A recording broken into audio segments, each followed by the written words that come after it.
We be fussing, we be screaming, but you the one I wanna lay beside this evening. I'm gonna come back even when I'm leaving. You give good love and I receive it. When you feeling down, I'ma sing to you.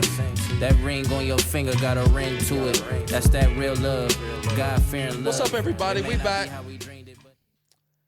She's still mad from the last time. As soon as I said we was back, she's still mad from the last episode. If y'all didn't check out the last episode, just make sure you go back and watch it, because you need to see what the dialogue was to be able to understand what this dialogue is going to be. It's like, the Netflix series. You got to watch, all of it so that you can get all of it. Praise God. But MMGA, we back again, and we ready to rock and roll. And I'm assuming we might as well just tap right on in. Ain't no need in wasting no time. Might as well just thank the Lord. Just go right for the gusto. Yep. And so basically what we were talking about last time is the different hats that we wear, but we kind of hung our hat, if you will, on when there's decisions that need to be made or situations that are presented. And Ashante has a thought about it, a way that, she would like to see it happen, or an idea or a suggestion or whatever the case may be. And I have something different than that.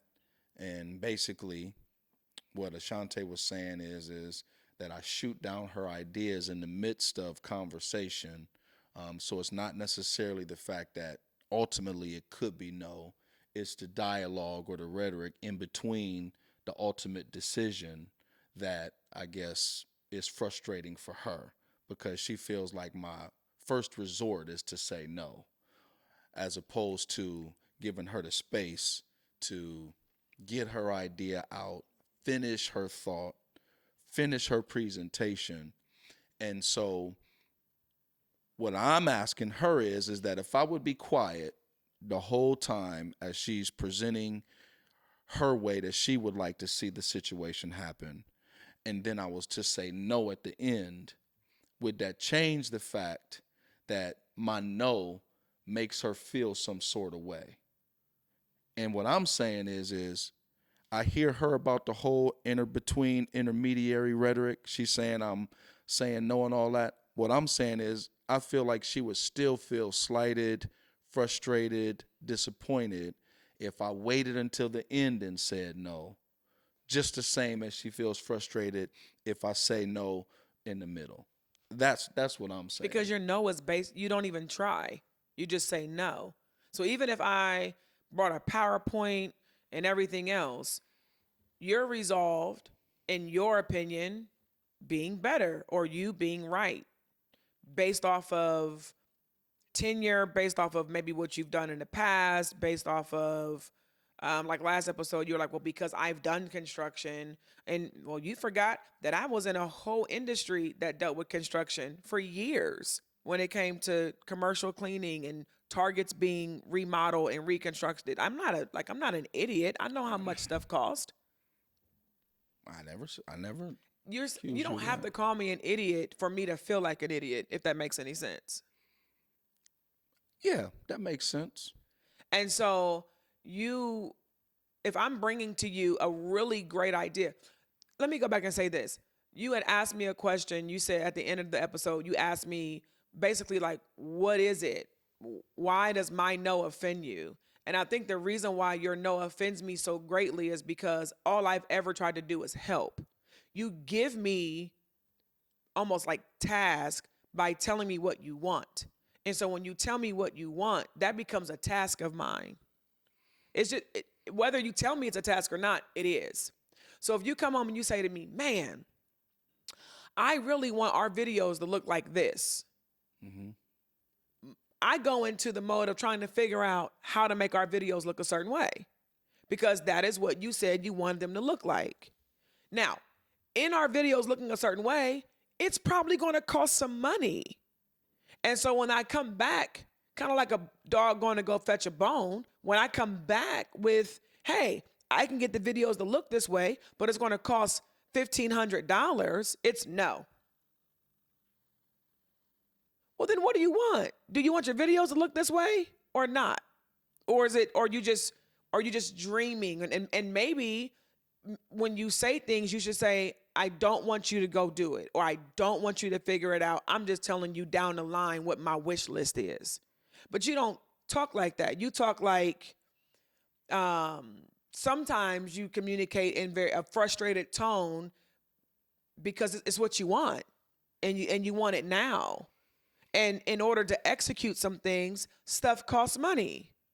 And it's funny because some couples argue over money because there isn't any. We argue over money because like one person's holding the purse strings while the other one is trying to open them. And this has just kind of been where we are when it came to buying a new truck.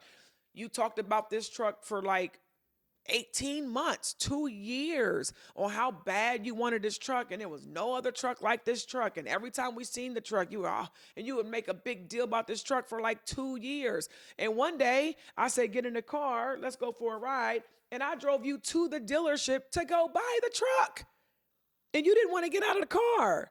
And I'm like, go buy the truck. You have the money to buy the truck, and you did not want to buy the truck. And I'm like, what am I supposed to do? Am I supposed to just sit back and just hear you talk about how bad you want something?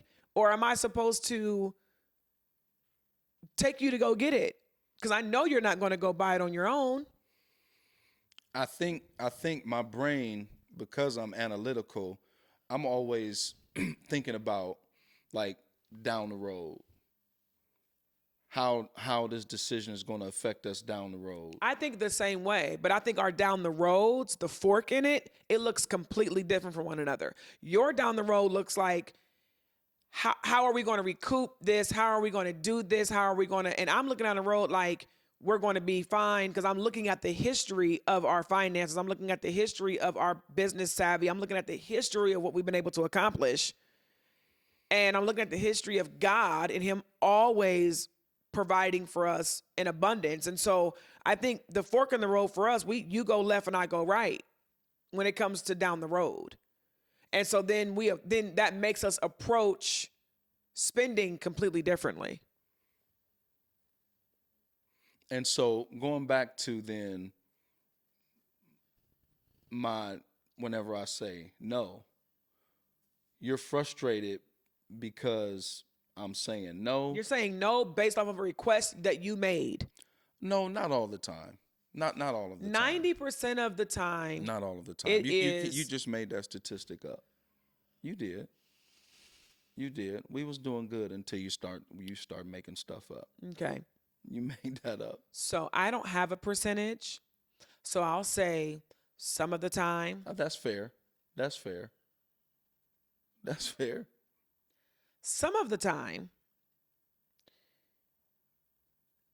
the decisions that I make when it comes to spending money is based off of something that has come out of your mouth as a desire or a need. And what about the other times when it's a good idea that you've come up on your own? It's based out of conversations, because we can go back to this fluid part of our lives and how everything is all a gumbo.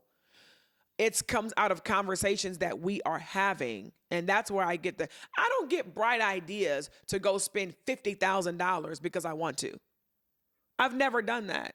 I didn't accuse you of that. What I'm saying is that I've never blown a bag because there was a chandelier that I've never done that. When I spend money, it is to fix a problem that we're having. When my Rolex was broke. My Rolex was broke. Now, here's the thing, ladies and gentlemen. His Rolex was broke as well. And Rolex is expensive. It's like a freaking Mercedes. When your Rolex stops moving, you have to take it into our jeweler.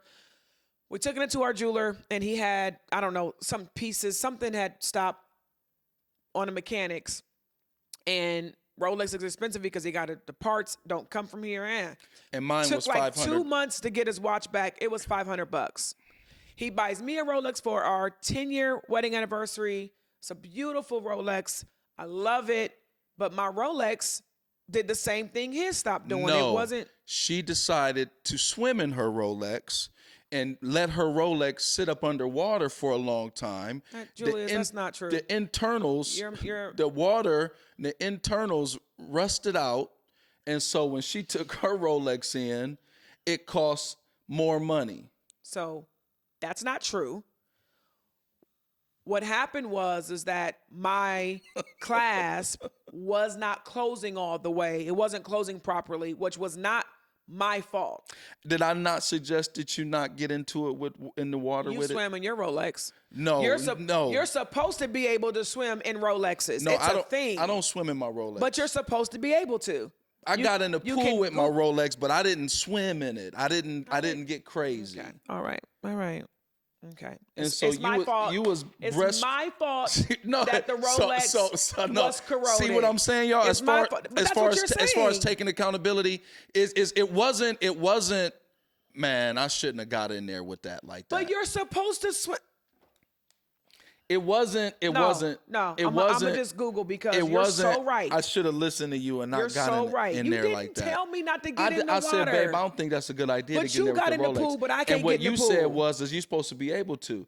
I got in the pool, but I didn't swim in mine. Your watch was submerged underwater. No, never. Julius, when we took your Rolex in, they said you had water in there. No, they didn't. Yes, they. No, they did not. No, they did not. No, they did not. That is not what they said. No, ma'am. You better be glad I don't have service in here. I love you. I love you. All Rolex wristwatches are waterproof to the depths of at least 100 meters for Oyster Perpetual models, which is what I have, and 50 meters for the Perpetual 1908 watch.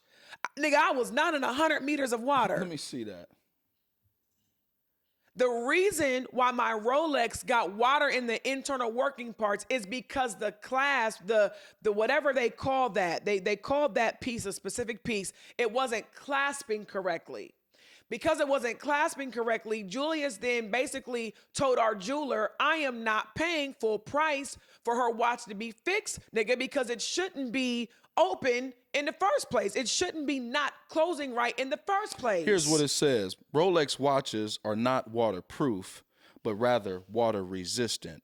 And that's what the lady said to you when you talked. And I remember her making that distinction to you. And I remember you and saying here's to her. Here's the difference. The term waterproof suggests that a watch is impervious to water under all conditions, which is not possible due to the nature of watches and the fact that their water resistance can vary depending on several factors such as age, wear, and it says all these other things. The crown on if you own a Rolex, you know you have to pull the crown out twice for you to wind your watch, and then you close it back up and you move, and when you shake it, it goes off of movement, and it's perpetual. That's how it continues to move.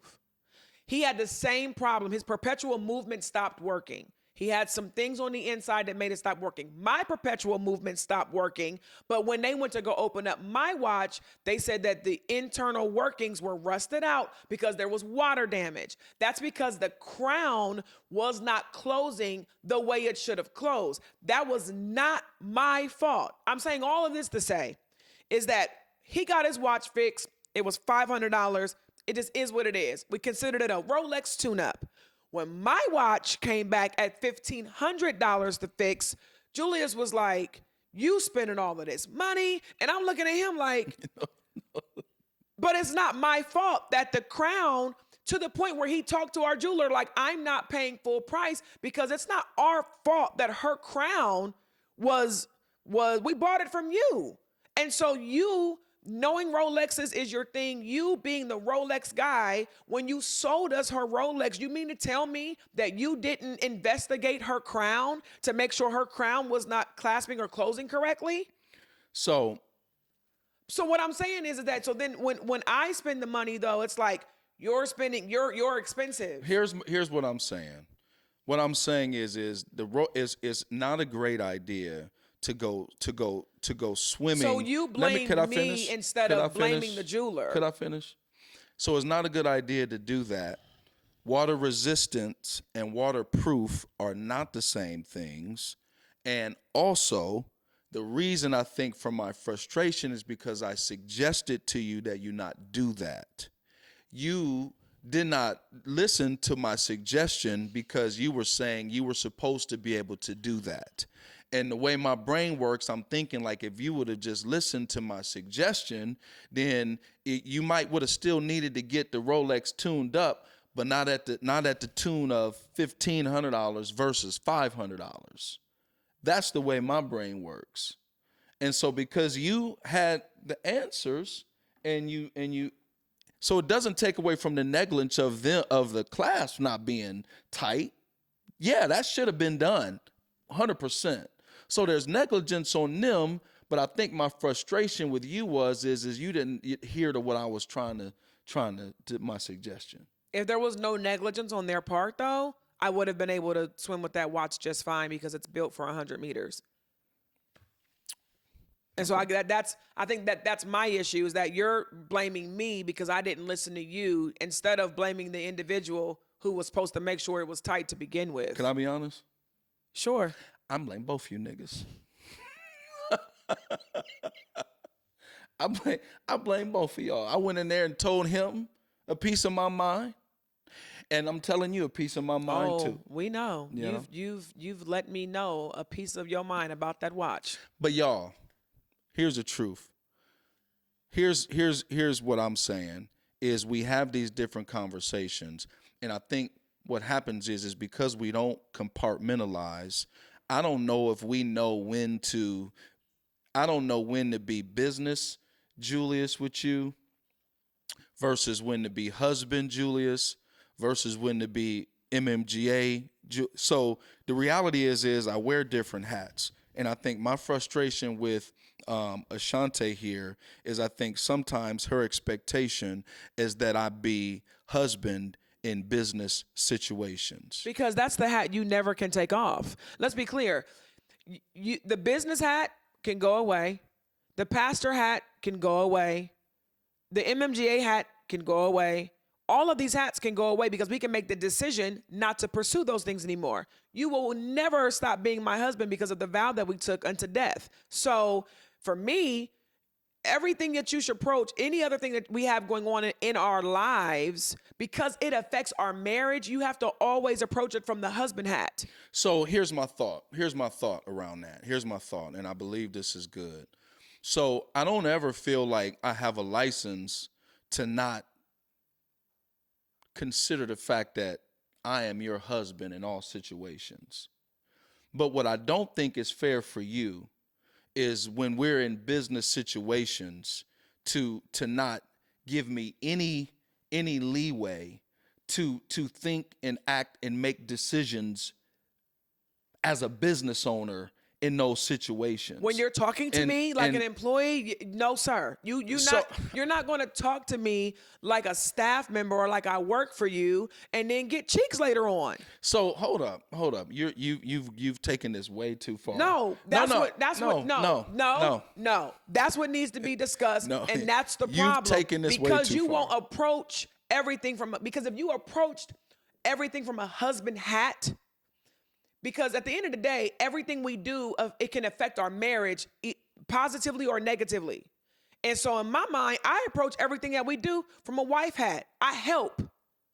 That's just who I am as your wife. I am your helpmeet, meaning I help you in business. I help you in church, nigga. I help you at home. I help because that I have to approach everything from that. And I also approach everything from you get the final say. You get the final say in our business. You get the final say with this podcast. Because I submit myself to you in all aspects like that. You, my dear, approach everything differently. And so I'm like, so then when are you my husband then? And then when are you Mr. CEO? And then when are you Pastor Jew? No, I don't approach everything like that.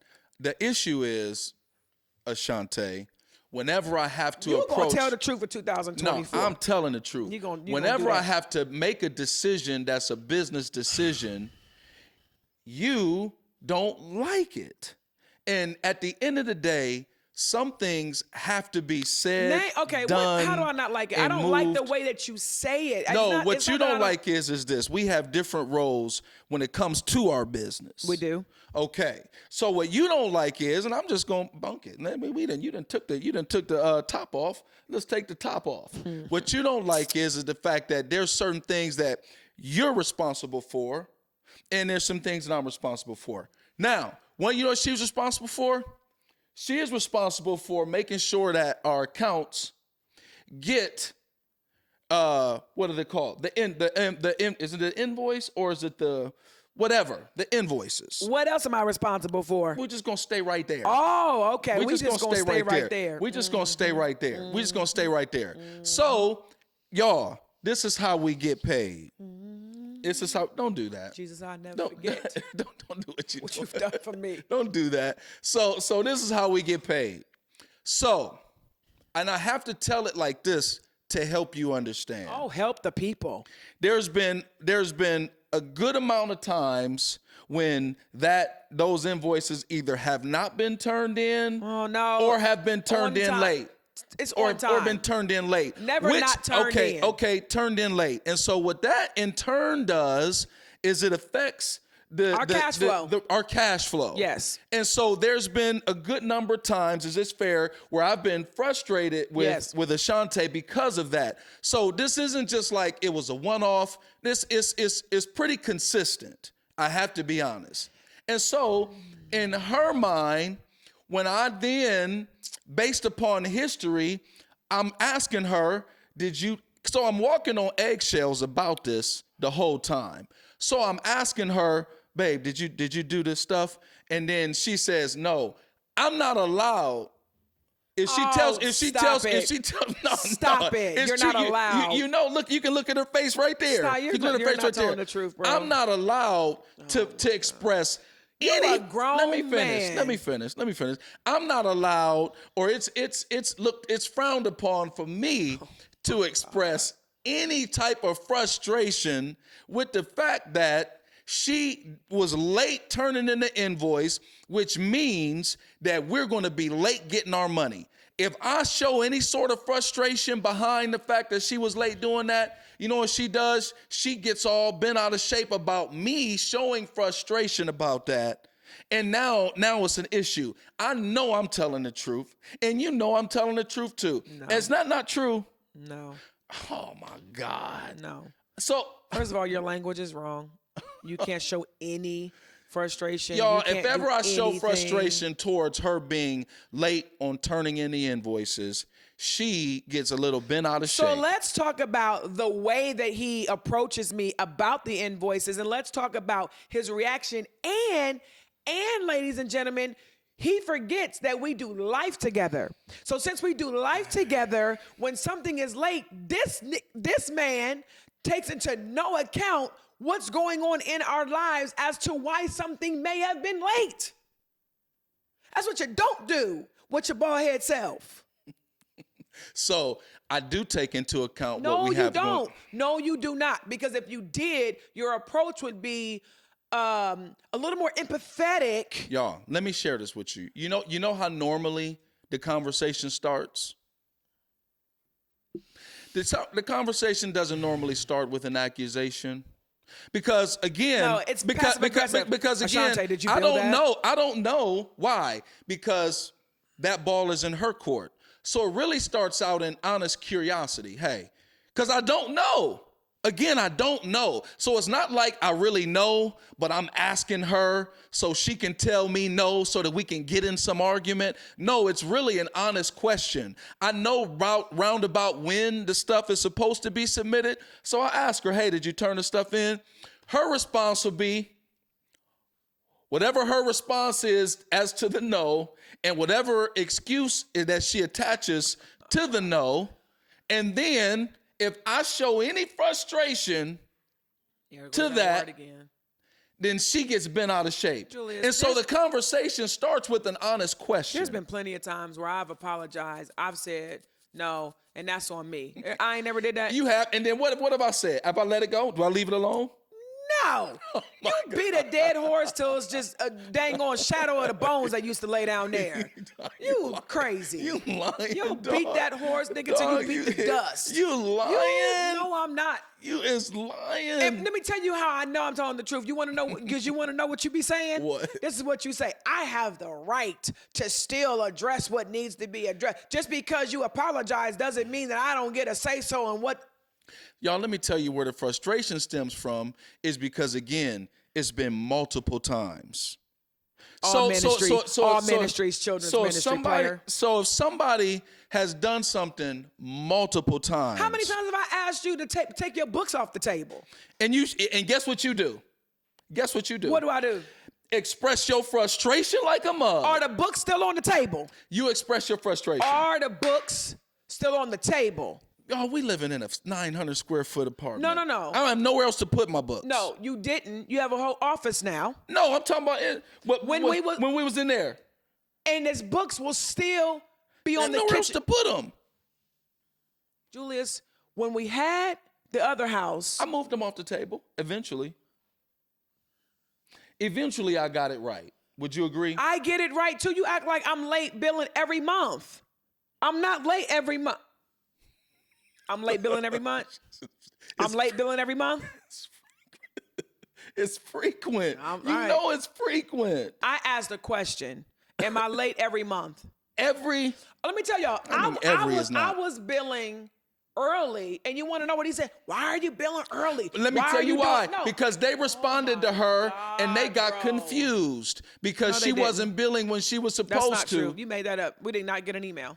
They didn't tell you that they were confused with how No. you were billing. No, we did not get an email. The paychecks didn't get held up because of some confusion. No. Around the frequency of you billing. No, the paychecks got held up because they had us on a net 45 and they needed to move us to a net 30. All right, I'll accept that. What? Sounds good. You raggedy. You get on my life. Oh, we starting the new year off and I don't have no nerves. And it's January 1st. I ain't got no nerves. No, what January 8th, whatever this episode is, you on my last nerve. Today is the 1st of January. No, the last episode was the 1st. Oh yeah. That's what makes this episode today is the 8th. Yeah. And how in the world am I supposed to survive the rest, David? How am I supposed to survive the rest of 2024 and I don't have no nerves left? Grow some new ones. No. Tell your mama to grow some new ones. You're going to need to we got to compartmentalize this thing. Yeah, you got to allow my brain to operate in the levels and realms that it needs to operate in. I need to allow that. And then there's what some do you things need I to need to do. There's some things I need to do. I got to pray about it and ask the Lord to reveal it to me. No, I feel like I need to be more sensitive to different things that you bring to the table. And I don't think that I should shoot it down so quickly. And I think that I should consider it a little bit more intently because you do have a lot of great ideas. I think a lot of the ideas, though, are attached to money. And you know I'm a money person, so whenever it's expensive, I don't care how great the idea is. If it's attached to too much money, then I'm not going to do the idea. And I need you to understand that I am, unfortunately, somewhat of a people pleaser, and especially for you. And so when you have an idea or you want something executed, I take it on as a personal project to get it done. And I don't think about how much it's going to cost. I think about how happy you'll be with the end result. And what I'm asking you is that you would implement some cost thoughts into your ideas. Cost thoughts. Yeah, some cost thoughts. Okay. And so because you know my brain, first thing I'm gonna figure out is how much this is gonna cost. All right. And so if you could implement some cost thoughts, and then that way, I think it'll save some frustration because you can be like, that's gonna cost too much money. That nigga gonna get mad. But there's been other occasions where I've been like that can't happen, and then you get mad at me because you're like, don't tell me it can't happen. You're bringing in a whole nother issue. That could have been good. a whole Well, nother next episode. episode then. How about That that? could have been a whole nother episode. We'll just do it. We'll just do it the whole month of January. Close us out, man. You know, who you talking to? See what I'm saying? Woo! Ladies and gentlemen, I appreciate you surviving this episode with us. The last two. My God. Yeah, those been real life. That's real That's life real work life. throughs. That is a real thing that we have been battling, Yeah. Yep. and I don't want to battle it 2024. And we're working through it. I want a section plate in 24 when it comes to our marriage. Yeah, I don't want the yams juice dripping over into Sometimes the the yam juice with greens. the macaroni and cheese is amazing. That is a good thing. So- we just got to know what is good to commingle and The what ain't. green juice is not good on the mashed potatoes. Yeah. And that's where we need to make sure we tight. Ladies and gentlemen, we need y'all to subscribe. There's no reason why you should not be. Share this. Invite all of your people in. I need some help this year, y'all. I'm not going to keep losing these battles. I feel like you did a great job expressing yourself today. Well, good. I really appreciate that. I'm trying to do better in my active listening so that I can have a good rebut. I will slap that hat off the top of your head. This is crazy. Go subscribe. Facebook is Make Marriage Great Again Podcast. Instagram is MMGA Podcast. And YouTube is Make Marriage Great Again Podcast. Go ahead. Do what y'all need to do. We will see y'all soon.